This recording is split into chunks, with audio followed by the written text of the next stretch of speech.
It's rare to get more than one or two great candidates, and that's why it nearly always ends up being the last two. Oftentimes they'll be the opposite of each other and you like them for very different reasons, and it's really hard to figure out what to do next. Getting a second opinion from somebody you know and trust is vital, because you can have blind spots like we all do.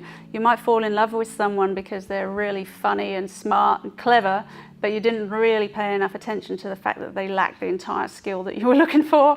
And vice versa, you might find someone who is highly skilled and can completely smash the role, but actually would be a complete personality clash for you.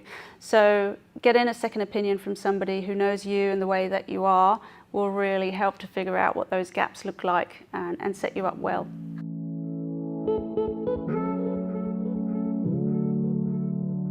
You should let the candidate know in the interview that you're going to do this so they don't get blindsided. Identify the person that you want to help, introduce them both via email and let them organise a time to meet.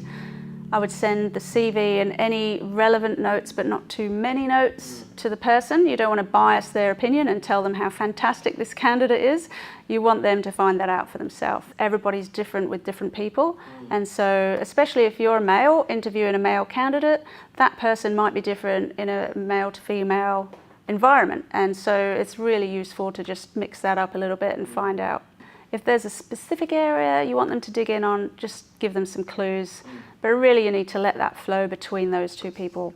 Debrief afterwards, and hopefully it should be clear, and you need to be fully open to the idea that that person may completely disagree with your assessment.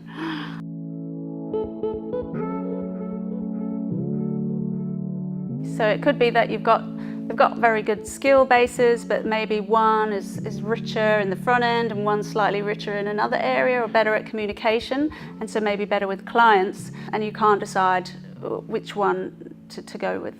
So if the role is of a technical area that you're not familiar with, try and find somebody who is. So if you're filling a legal role, clearly you need to find a lawyer who's going to help make sure that that's robust. But whereas if it might be more about a personality issue, you're just trying to figure out if somebody is confident or arrogant, you can't tell, sometimes it's borderline. You need to get someone in who understands people and actually can help them relax and bring out that side of the story.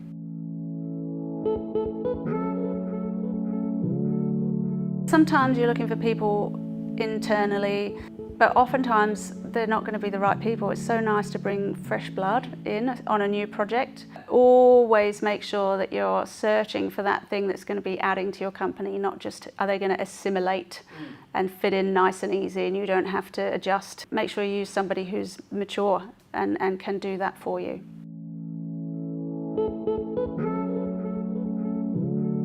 If you're looking for a founder, you may need to move to look at how you split equity and how they have a real stake in your business, because you can't have a second founder if they're an employee.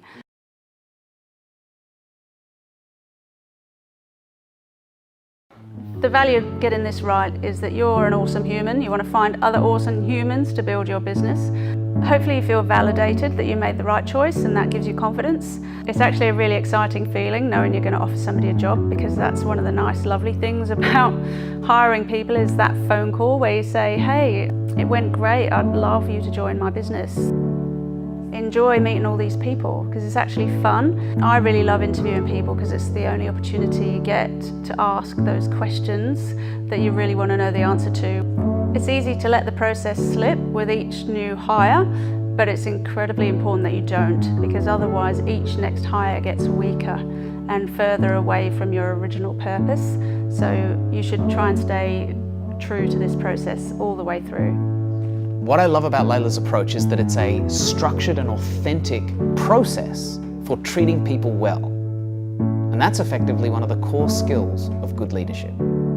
If you've done this right, you've identified a true gap in your business where someone can really add value and find meaning and purpose in their day-to-day life, and they're going to make your life easier and better, and your business should grow.